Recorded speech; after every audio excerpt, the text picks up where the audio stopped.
Hello everyone, welcome to Sankalp study success. And ఈరోజు సెషన్లో మనకి ఎన్సీఆర్టీ 9th క్లాస్ ఎన్సీఆర్టీ ఎకానమీలో 3rd చాప్టర్ ఎక్స్ప్లెయిన్ చేస్తాం, lecture number 3. Okay, hope you understand lecture 1 and lecture 2. Okay, pin పాయింట్గా each and every లైన్ని కూడా నేను మీకు ఎక్స్ప్లెయిన్ చేస్తున్నాను. So be careful and do study. So here the third unit is what chapter 3, poverty as a challenge. Yes, poverty అంటే ఏంటి మనకి తెలుసు, పేదరికం, రైట్? పేదరికం as a challenge. Yes, definitely it is a problem to any country. Okay na? So before going to discussing about chapter 3, let us discuss that is sustainable development goals. Sustainable development goals idea unnai kada. So మొత్తం మనకి sustainable development goals ఎన్ని ఉన్నాయి? 17 goals ఉన్నాయి. 17 goals to transform our world. ఓకేనా? So దీనిలో మనకి 17 goals, very very important one. ఇందులో first one వచ్చేసి no poverty, eradication of poverty. That is the first goal in sustainable development goals. Okay, so వీటిని 2015లోని యునైటెడ్ నేషన్స్ అసెంబ్లీ వాళ్ళు, general assembly వాళ్ళు ఈ 17 గోల్స్ని తీసుకొచ్చారు, టర్న్ ఇంటూ వరల్డ్ గోల్స్ గాను. సో ప్రతి ఒక్క దేశం కూడాను ఈ గోల్స్ గురించి పాటుపడితే ఆటోమేటిక్గా బై 2030 కల్లా మనం ఇవన్నీ అచీవ్ అవుతాము అని చెప్పేసి. అంటే యాక్చువల్గా they launched in 2015. They are intended to complete this by 2030. Okay, 2030. So the first one is poverty, second one is zero hunger, third one health, fourth one education, fifth one gender equality, sixth one clean water and sanitation, seventh one affordable and clean energy, and eighth one decent work and economic growth, ninth one industries, 10th one required inequalities, 11th one sustainable cities and communities, 12th one responsible consumption and protection, 13th one climate action. Okay, so environment related one. 14th one life below the water, and 15th one life on land, 16th one peace and justice, strong institutions. Okay, 17th one partnership for the goals. Okay, so ఇలా మనకి మొత్తం ఎన్ని ఉన్నాయమ్మా? 17 goals ఉన్నాయి. You have to remember these 17 goals because question డైరెక్ట్గా sustainable development goals which of the following the sustainable development goals అని రావచ్చు. Okay, but 2015లో దీన్ని యునైటెడ్ నేషన్స్ జనరల్ అసెంబ్లీ వాళ్ళు తీసుకొచ్చారు. They intend to get this all these by 2030 కల్లా ఇవన్నీ కూడా వాళ్ళు సాధించాలని అనుకుంటున్నారు ఓవరాల్ ద వరల్డ్. సో దీనికి సంబంధించి మన భారతదేశం ప్రతి ఒక్క దాని గురించి, అంటే ప్రతి ఒక్క నో పోవర్టీ కోసం ఏం చర్యలు తీసుకుంటుంది, జీరో హంగర్ కోసం, అంటే ఆకలి చావులు లేకుండా చూడడం కోసం దేశం ఎలాంటి స్కీమ్స్ని తీసుకొచ్చింది, good health and well being కోసం దేశం ఎలాంటి స్కీమ్ తీసుకొచ్చింది అనేది మనం చదువుకోవాలి. ఆ ఎగ్జామ్ పాయింట్ ఆఫ్ వ్యూ చదువుకోవాలన్నమాట. So here what is the poverty is the first one, sustainable development గోల్స్లో ఫస్ట్ వన్, అది గుర్తుపెట్టుకోండి. రైట్, పోవర్టీ లైన్ అంటే ఏంటి? Poverty trends in India and the world are illustrated through the concept of poverty line. ఓకేనా? So మనం పవర్టీని ఎలా estimation చేస్తాము? Through poverty line ద్వారా ఎస్టిమేషన్ చేస్తాము. So this is the common method. మనం పవర్టీని మెజర్ చేయడం కోసం దీన్ని యూజ్ చేస్తాము, ఇన్కమ్ అండ్ కన్జ్యూమ్షన్ లెవెల్స్ మీద అనమాట. ఓకేనా? సో ఏ మెథడ్ని మనం యూజ్ చేస్తామో పవర్టీని మెజర్ చేయడానికి అంటే కనుక ఇన్కమ్ ఆర్ కన్జ్యూమ్షన్ లెవెల్స్ మీద ఈ మెథడ్ బేస్ చేసుకొని, అంటే ప్రతి ఒక్క ఫ్యామిలీకి లేదా ప్రతి ఒక్క పర్సన్కి ఇన్కమ్ ఎంత వస్తుంది, వాళ్ళ కన్జ్యూమ్షన్ లెవెల్స్ ఏంటి, బేస్డ్ ఆన్ దట్ మనం పవర్టీని డిఫైన్ చేస్తామన్నమాట, మెజర్ చేస్తాం.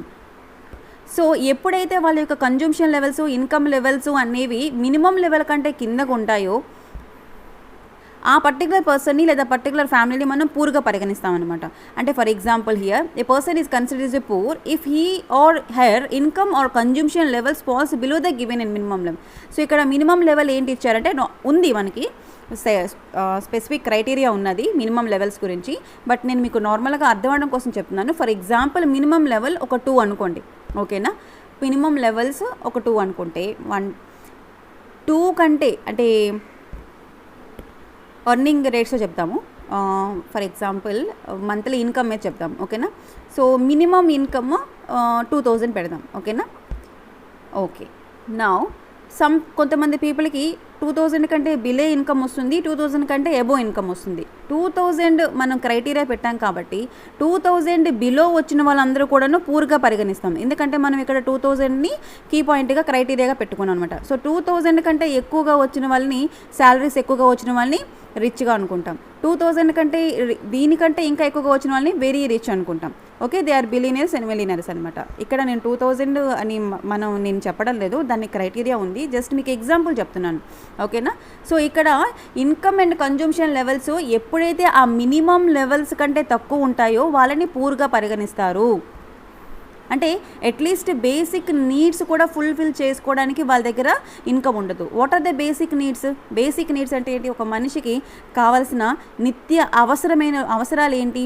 Minimum what is the first thing? Food కావాలి, ఓకే, షెల్టర్ కావాలి, ఉండడానికి ఒక ఇల్లు కావాలి, అండ్ క్లోతింగ్ ఉండాలి, right, and water facilities, education, ఇవన్నీ కూడాను. So in order to determining the poverty line in India, minimum level of food requirement ఉండాలి, క్లోతింగ్ ఉండాలి, అండ్ ఫుట్వేర్స్ ఉండాలి, fuel and light, education, medical requirements, etcetera. These are all the determine for the substances, right. So they are physical quantities are multiplied by their prices in rupees. So ఇక్కడ basic needs ఏంటి అంటే కనుక మనకి food, shelter, clothing. So these are the main thing, food, shelter and clothing. ఈ basic needs fulfil చేసుకోవడానికి కూడా a person దగ్గర minimum income levels, దీని కన్జంప్షన్ చేసుకునే లెవెల్స్ లేకపోతే ఆ పర్టికులర్ పర్సన్ని మనం పూర్గా, పేదవారుగా పరిగణిస్తామన్నమాట. సో ప్రెజెంట్ మనం ఏ క్రైటీరియాని, ఏ ఫార్ములాని యూజ్ చేస్తున్నాము అంటే ఫర్ ఫుడ్ రిక్వైర్మెంట్ గురించి, the present formula for food requirement while estimating the poverty line that is based on the desired calorie requirement. ఓకేనా.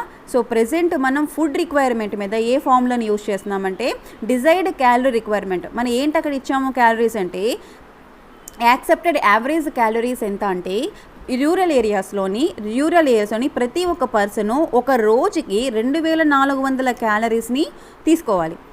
ఓకేనా. This is food requirement, food criteria మీద. ఓకేనా.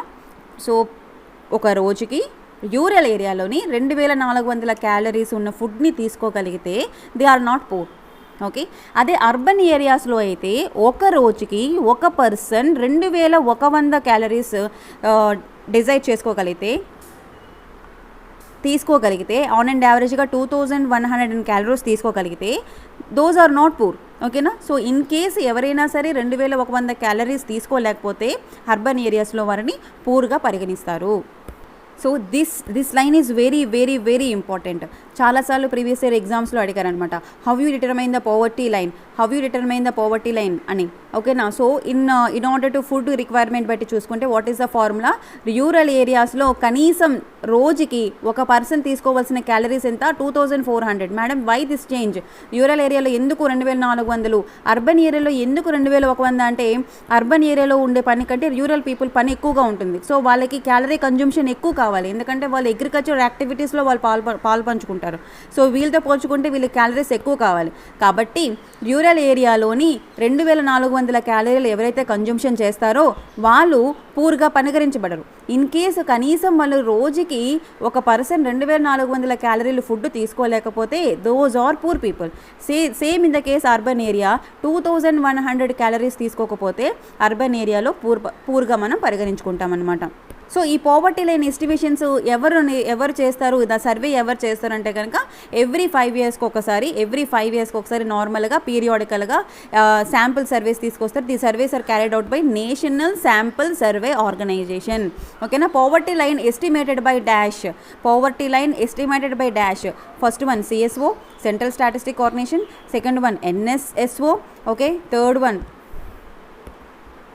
Health Ministry of Health and Family Welfare. And fourth one none of the above are else any other survey వాళ్ళు చేసింది పేరైనా ఇవ్వచ్చు. So ఇక్కడ ఎవరు మనకి పావర్టీ లైన్ని ఎస్టిమేషన్ చేస్తారు? పావర్టీ లైన్ పీరియాడికల్గా శాంపుల్ సర్వేని ఎవరు నిర్వహిస్తారంటే నేషనల్ శాంపుల్ సర్వే ఆర్గనైజేషన్ వాళ్ళు నిర్వహిస్తారు. National sample survey organisation is very important one. So this is about poverty line. So here this one is important, this point is important, and next one poverty. So poverty is the biggest challenge. So one of the biggest challenge of any country, actually poverty is a challenge, but ours is India. Independent India loni ఇది poverty అనేది పేదరికం అనేది చాలా పెద్ద ఛాలెంజ్గా చెప్పొచ్చు అనమాట.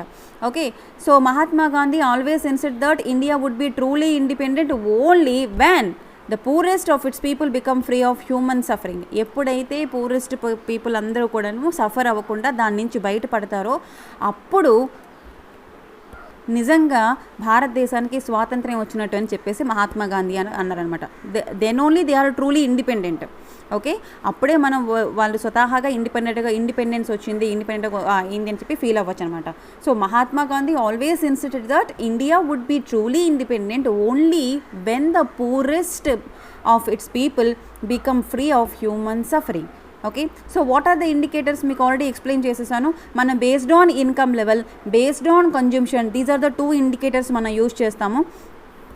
But now present poverty is looked through the other social indicators also, like ఏంటి illiteracy level, lack of general resistance due to malnutrition, lack of access to health care, lack of job opportunities, lack of access of safe drinking water, sanitation, ఇవన్నింటినీ కూడా ప్రస్తుతానికి present poverty ఇండికేటర్స్గా పరిగణిస్తున్నాం అనమాట. నార్మల్గా అయితే యూజువల్గా అయితే what are the indicators for the poverty? నార్మల్గా income and consumption levels. But now a days పావర్టీని మనం ఎలా మెజర్ చేస్తున్నాము? సోషల్ ఇండికేటర్స్ని కూడా పరిగణనకు తీసుకొస్తున్నాము. అంటే ఒక సాధారణమైన వ్యక్తి లిటరసీ రేట్ ఎలా ఉంది, లిటరసీయా, ఓకేనా? So based on illiteracy levels, okay, lack of general resistance, nutrition levels ఎలా ఉన్నాయి ఆ పర్టికులర్ వ్యక్తికి, న్యూట్రిషన్ లెవెల్స్ ఎలా ఉన్నాయి. So based on that also we can judge that whether this particular person is a poverty or not. And based on the health care facilities, అంటే lack of access to health care, అంటే వెంటనే తను ఏదైనా ఒక problem వస్తే, ఏదైనా accident అయితే అవి చేస్తే కనుక వెంటనే హెల్త్ కేర్ ఫెసిలిటీస్ తనకి అందుబాటులో ఉన్నాయా లేదా, గవర్నమెంట్ హాస్పిటల్ కానీ ప్రైవేట్ హాస్పిటల్ కానీ మినిమం అమౌంట్ కట్టుకోగలరా లేదా. So based on that lack of job opportunities ఒక క్రైటీరియాగా తీసుకుంటున్నారు. అలాగే lakh of access of safe drinking water. So ఇంతకు ముందు అన్ని చోట్ల కూడా డ్రింకింగ్ వాటర్ సేఫ్గా ఉండేది, బట్ చాలా వరకు నదులు అన్నీ కలుషితం అయిపోయాయి.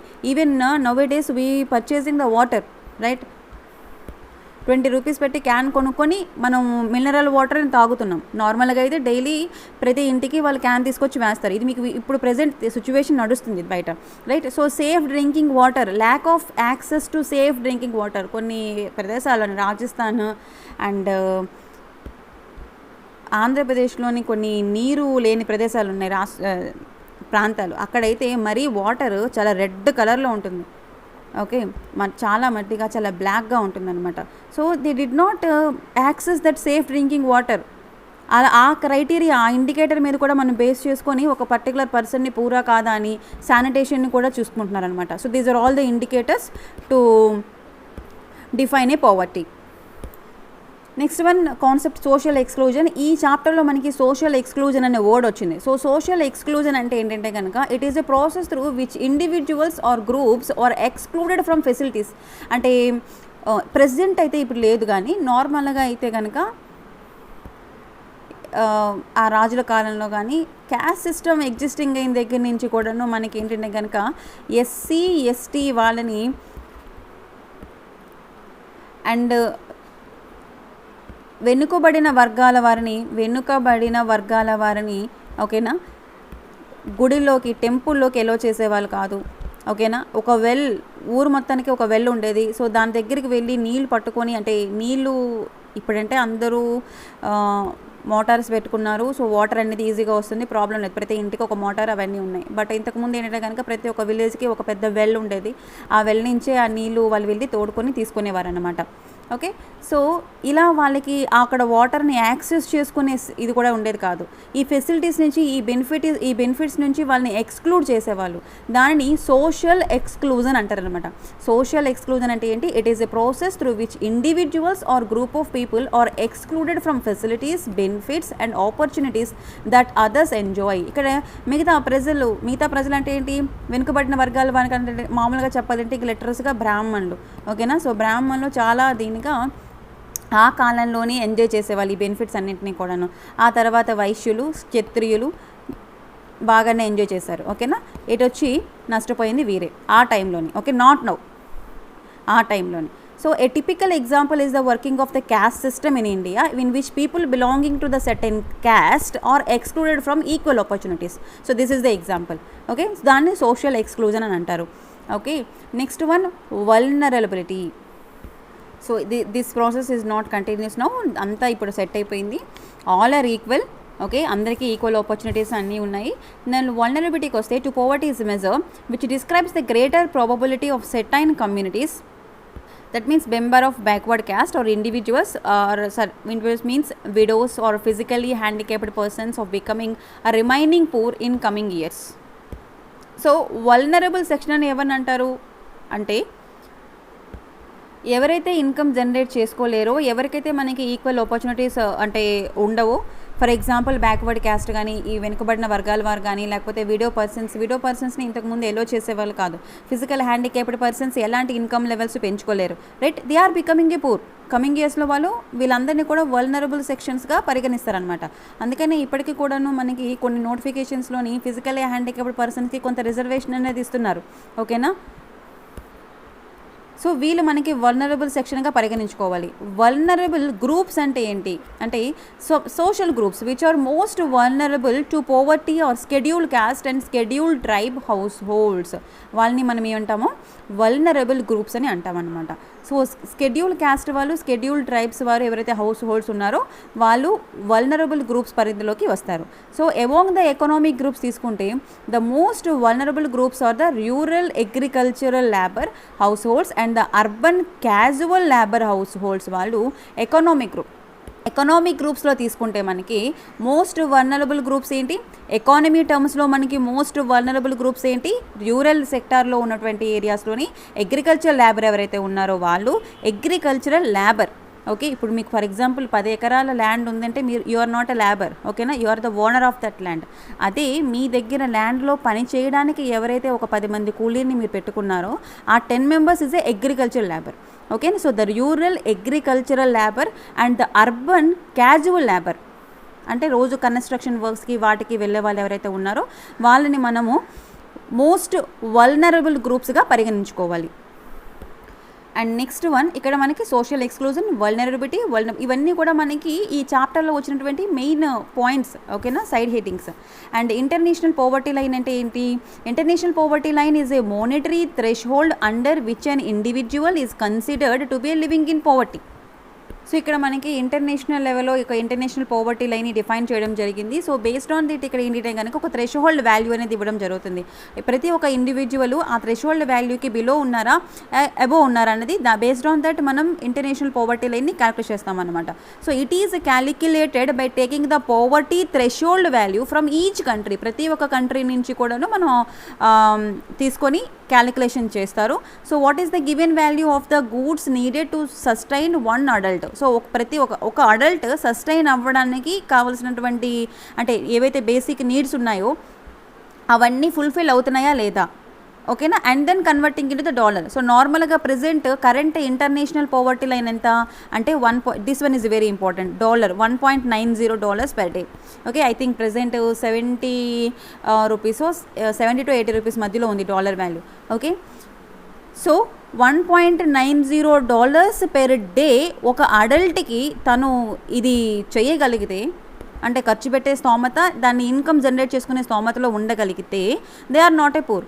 బట్ దీనికన్నా బిలో ఉంటే కనుక they are treated as a poor people, poverty కిందకి మనం తీసుకొస్తామన్నమాట. సో ఇక్కడ ఏంటంటే కనుక they are calculated as the poverty threshold from each country. ప్రతి ఒక్క కంట్రీ నుంచి కూడా థ్రెషోల్డ్ వాల్యూ బేస్ చేసుకొని ఐడెంటిఫై చేయడం అనేది జరుగుతుంది. So what is the poverty line ఇక్కడ అంటే వాట్ ఈస్ ద లైన్ $1.90. ఓకేనా, సో దీనికంటే బిలో ఉంటే కనుక వాళ్ళని పూర్గా పరిగణిస్తాము, దీనికంటే అబోవ్ ఉంటే వాళ్ళని రిచ్గా పరిగణిస్తాం అనమాట. Okay, so this is the international poverty line. What is the cost now? Current international poverty line is per day $1.90 per person. Okay na, not all, not మొత్తం ఫ్యామిలీ కాదు, పెర్ అడల్ట్. ఓకేనా, next one మెయిన్గా మనకి poverty గల కారణాలు ఏంటి, poverty రావడానికి గల కారణాలు ఏంటి అంటే కనుక లో level of economic development under British colonial administration. So దాదాపుగా 1600 సంవత్సరాలు వచ్చిన తర్వాత 1600 నుంచి 1700 వరకు ట్రేడింగ్ చేశారు, 1700 నుంచి మోనోపొలీ తీసుకున్నారు. Then up to 1757, after 1857, after 1947 వరకు వాళ్ళు పరిపాలన చేశారు. సుమారుగా 200 సంవత్సరాలు పైబడి వాళ్ళు పరిపాలన జరిపించారు, రైట్. ఈ బ్రిటిష్ కొలోనియల్ అడ్మినిస్ట్రేషన్లో మనకి ఏమైందంటే ఎకనామిక్ డెవలప్మెంట్ మనకి జరగలేదు, ఇండియాకి జరగలేదు, బ్రిటిష్కి బాగా జరిగింది. ఓకేనా, వాళ్ళ కంట్రీ బాగా డెవలప్ అయింది. ఇక్కడి నుంచి ఉన్నటువంటి రా మెటీరియల్స్ని తీసుకువెళ్ళి వాళ్ళు అక్కడ ఏంటిది ఇండస్ట్రీస్ ఎస్టాబ్లిష్ చేసుకొని వాళ్ళ కంట్రీని వాళ్ళు డెవలప్ చేసుకున్నారు. కానీ మనకి ఇక్కడ ఎలాంటి ఎకనామిక్ డెవలప్మెంటు లేదు అండర్ ద బ్రిటిష్ కొలోనియల్ అడ్మినిస్ట్రేషన్లోని. సో ఏవైతే కొలోనియల్ గవర్నమెంట్లో పాలసీస్ ఉన్నాయో అవన్నీ వాళ్ళ యొక్క పాలసీస్ అన్నీ కూడాను మన ప్రెజెంట్ అంటే ఆ టైంలోని కొలోనియల్ అడ్మినిస్ట్రేషన్ టైంలోని వాళ్ళ రాకముందు భారతదేశం యొక్క ఎకానమీ లెవెల్స్ చాలా బాగుండేవి. ఓకేనా, మనం హ్యాండీక్రాఫ్ట్స్లోని we are good at traditional handicrafts. Okay, and handicrafts అనే కాదు, వ్యవసాయంలో కూడా మనమే ఫస్ట్ అని కాదు, బాగా బల్కీగా ప్రొడక్ట్స్ అనేవి వచ్చేవి. అండ్ ఆల్సో కాటన్ ప్రొడక్షన్ కూడా బాగా ఉండేది దేశంలోని. అంత బాగా ఉండేది అనమాట. బట్ ఇక్కడ ఏంటి, బ్రిటిష్ వాళ్ళు వచ్చిన తర్వాత ఏమైపోయిందంటే వాళ్ళ ఇండస్ట్రీస్ని వాళ్ళ టెక్స్టైల్స్ని డెవలప్మెంట్ చేసుకోవడం కోసం మన ఇండియన్ యొక్క హ్యాండీక్రాఫ్ట్స్ని డెవలప్ అవ్వకుండా చేశారనమాట. దెన్ లో rate of growth until 1980s వరకు. సో 1947 తర్వాత 1980 వరకు కూడాను మనకి గ్రోత్ రేట్ చాలా తక్కువగా ఉంది.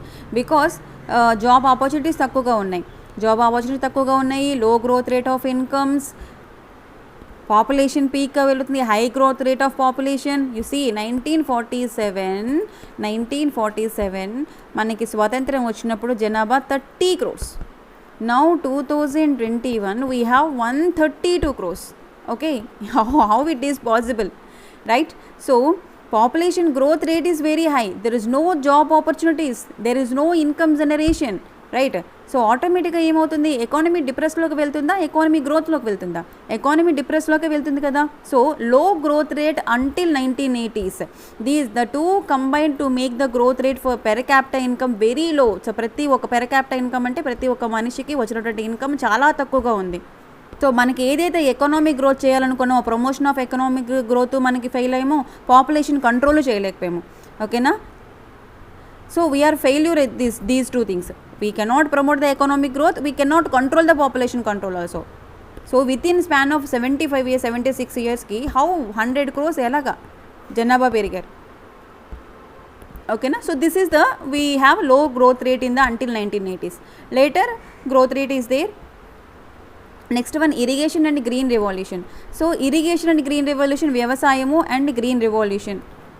సో నేను మీకు హై ఈల్డ్ వెరైటీస్ గురించి next first 9th NCERT first చాప్టర్లో మీకు ఎక్స్ప్లెయిన్ చేశాను. హై ఈల్డ్ వెరైటీ ఆఫ్ సీడ్స్ని యూజ్ చేయాలని. సో పంజాబ్, హర్యానా రాష్ట్రాల్లోనే హై ఈల్డ్ వెరైటీ సీడ్స్ని యూజ్ చేసి ఓకేనా గ్రీన్ రివల్యూషన్ని తీసుకొచ్చారు. సో గ్రీన్ రివల్యూషన్ యొక్క కాన్సెప్ట్ ఏంటంటే కనుక ఈ సీడ్స్ని యూజ్ చేసి ప్రొడక్టివ్ని ఎక్కువ తీసుకురావాలి. సో హై ఈల్డ్ వెరైటీ సీడ్స్ని మనం యూజ్ చేయాలి అంటే కనుక మనకి ఎక్కువ వాటర్ కావాలి, ఎక్కువ ఫెర్టిలైజర్స్ కావాలి, ఎక్కువ కెమికల్ ఫెర్టిలైజర్స్ కావాలి, అదేవిధంగా పెస్టిసైడ్స్ కావాలి అని చెప్పాను మీకు. సో దట్ సాయిల్ ఫెర్టిలిటీ తగ్గిపోతుంది అని కూడా మీకు ఫస్ట్ యూనిట్లో ఎక్స్ప్లెయిన్ చేశాను. సో గ్రీన్ రివల్యూషన్ వచ్చింది, ఇరిగేషన్ బాగానే ఉంది, బట్ ఇక్కడ ఏంటి కొన్ని ప్రాంతాలకి మాత్రమే పరిమితం అయిపోయింది. గ్రీన్ రివల్యూషన్ వచ్చింది ఎప్పుడు వచ్చింది, మనకి 1960sలో వచ్చింది, రైట్. 1960sలో దీన్ని ఇంట్రడ్యూస్ చేశారు. బట్ సో ఇక్కడ ఏంటంటే కనుక ఎఫెక్ట్ అనేది చాలా తక్కువగా ఉంది. అఫ్కోర్స్ గ్రీన్ రివల్యూషన్ వల్ల జాబ్ ఆపర్చునిటీస్ క్రియేట్ అయ్యాయి, అగ్రికల్చర్ సెక్టార్లోని జాబ్ ఆపర్చునిటీస్ క్రియేట్ అయ్యాయి. But it was limited to some parts of India, not entire the country. Okay, that is the problem. And next one, industries. So industries ఏంటి, అసలు ఇవన్నీ ఎందుకు చదువుతున్నాం మనం? Poverty as a challenge. మనకు అప్పుడు after British rule ఉన్నప్పుడు మనకి స్వతంత్రం వచ్చిన తర్వాత కూడా what is the main problem మనకి ఏంటుంది భారతదేశానికి ముందు? Poverty. Okay, so it is our challenge. Next one, ఇండస్ట్రీస్కి వస్తే ఇండస్ట్రీస్లో మనకి ఏంటంటే కనుక బోత్ పబ్లిక్ ఏవైతే ఉన్నాయో industries can be divide into 2 types, right. Public enterprises ఉంటాయి, కొన్ని ప్రైవేట్ సెక్టర్ ఉంటాయి. Did provide the some jobs, but these were not enough to absorb all the job seekers. ఓకేనా. ప్రజెంట్ మనకి నార్మల్గా మీకు ఎగ్జాంపుల్ చెప్తున్నాను, ప్రతి సంవత్సరం 1,00,000 జాబ్లు క్రియేట్ అవుతున్నాయి అనుకోండి, 1,00,000 జాబ్స్ క్రియేట్ అవుతున్నాయి. ఓకేనా. ప్రతి సంవత్సరము 1,00,000 జాబ్స్ ఓవరాల్గా ఇండియాలో క్రియేట్ అవుతున్నాయి. బట్ ఓవరాల్ ఇండియాలోంచి డిగ్రీ అయిన వాళ్ళు, బీటెక్ అయిన వాళ్ళు, ఎడ్యుకేషన్ కంప్లీట్ అయ్యి బయటకు వచ్చిన వాళ్ళు సుమారుగా ఒక 10 లక్షలు ఉన్నారనుకోండి. ఓకేనా, అనుకోండి. జస్ట్ 10 lakhs మెంబర్స్ మనకి ప్రతి సంవత్సరం వస్తున్నారు అనుకోండి. ఇక్కడ క్రియేట్ అయిన జాబ్స్ 1,00,000, ఇక్కడ పర్సన్స్ ఏమో 10 lakhs ఉన్నారు.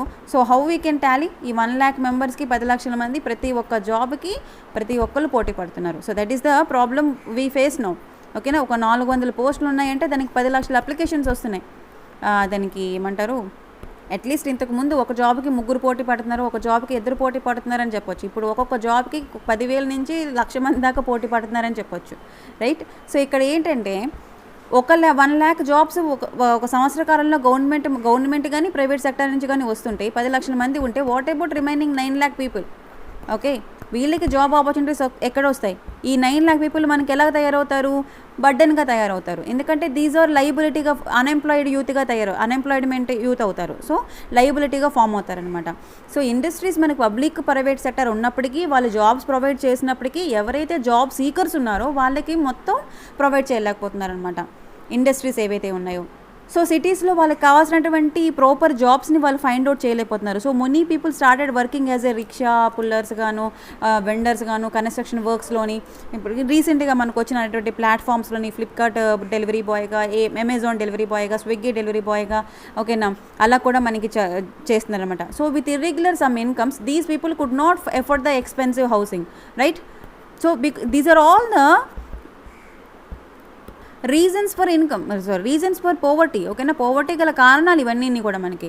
So they started living in slum areas on the outskirts of the cities. So ఇప్పుడు మనం మామూలుగా మీరు హైదరాబాద్లో చూసినట్లయితే ప్రతి ఒక్క ఏరియాలోనే ఒక స్లమ్ ఏరియా ఉంటుంది, ఓకేనా. అంటే ఏంటి, ఎక్కడెక్కడి నుంచో వచ్చి అక్కడ తలదాచుకుంటున్న వాళ్ళు మినిమం హౌసింగ్ 10,000 రూపాయలు 5,000 రూపాయలు రెంట్ పే చేసుకునే స్థితిలో కూడా లేని వాళ్ళు మనకి ఏంటి స్లమ్ ఏరియాలో కనబడతారనమాట. So they are living in the slum areas on the outskirts of the cities and the problems of poverty, largely rural phenomena also become the future of the urban sector. So ఇంతకుముందు మనకి ఈ poverty అనేది మనకి rural ఏరియాకే పరిమితమై ఉంటే ఇప్పుడు అది urban సెక్టార్కి కూడాను చేంజ్ అవుతుంది, ఓకేనా. అండ్ ఆల్సో ఇన్కమ్ ఇన్ఈక్వాలిటీస్ ఉన్నాయి. Another interesting feature of the high poverty ఏంటంటే కనుక ఇన్ఈక్వాలిటీస్, ఇన్కమ్లోని ఇన్ఈక్వాలిటీస్. సో ఇక్కడ చూడండి, నార్మల్గా another feature of the high poverty rates has been huge income inequalities. What is the income inequalities ante enti? One of the major reason for this unequal distribution of land and other resources. For example ఒక ఇద్దరు మనుషులు తీసుకుందాం, ఓకేనా. ఇద్దరు పర్సన్స్ని తీసుకుందాం, ఓకేనా. ఈ పర్సన్కి 1 ఎకరా ల్యాండ్ ఉంది, ఈ పర్సన్కి 100 ఎకరాల ల్యాండ్ ఉంది. ఇందులో ఎవరు రిచ్ చెప్పండి? 100 ఎకరాల ల్యాండ్ ఉన్న వాళ్ళు రిచ్చా, 1 ఎకరా ల్యాండ్ ఉన్న వాళ్ళు రిచ్చా? ఓకే, సో ఆబ్వియస్లీ 100 ఎకరాల ల్యాండ్ ఉన్న పర్సనే రిచ్, రైట్. సో ఇక్కడ ఏంటి, unequal distribution of land and other resources. అందరికీ ఈక్వల్ డిస్ట్రిబ్యూషన్ ఉందా అంటే నో, అందరికీ ఈక్వల్ డిస్ట్రిబ్యూషన్ లేదు. అందరికీ శాలరీస్, ప్రతి పనికి తగ్గ వేతనం ఉండాలి, ఓకేనా. పనికి తగ్గ వేతనం ఉండాలి, దెన్ అదే పనికి సేమ్ ఈక్వల్ ఇన్కమ్ అనేది ఉండాలి. అంటే ఇప్పుడు ఫర్ ఎగ్జాంపుల్ ఒక కంపెనీలో ఒక పని చేస్తున్న వాళ్ళ అందరికీ 10,000 రూపాయలు జీతం వేస్తారా? ఓకేనా. ఒకరికి 1,00,000 రూపాయల జీతం ఉంటుంది, ఒకరికి 10,000 రూపాయల జీతం ఉంటుంది. సో ఇక్కడ ఇన్కమ్ ఇన్ఈక్వాలిటీ ఉందా లేదా?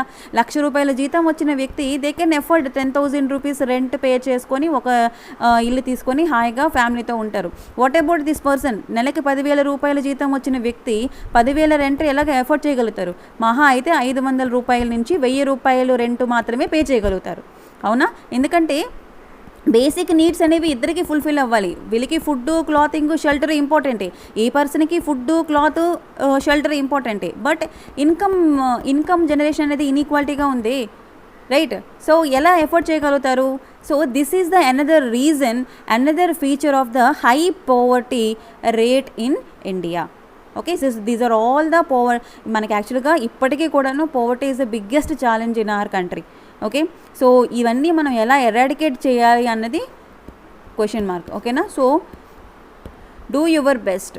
ఇంటర్వ్యూస్లో మీ బెస్ట్గా ఆన్సర్ చెప్పండి. అంటే ఇప్పుడు మీ దగ్గర ఏవైతే ఐడియాస్ ఉన్నాయో పోవర్టీ ఎరాడికేట్ అవ్వడానికి దేశంలోని, అవన్నీ కూడా మీరు 1 by 1 లిస్ట్ అవుట్ చేయండి ఇంటర్వ్యూస్కి. సో వాళ్ళు ఇంప్రెస్ అవుతారు ఆటోమేటిక్గా.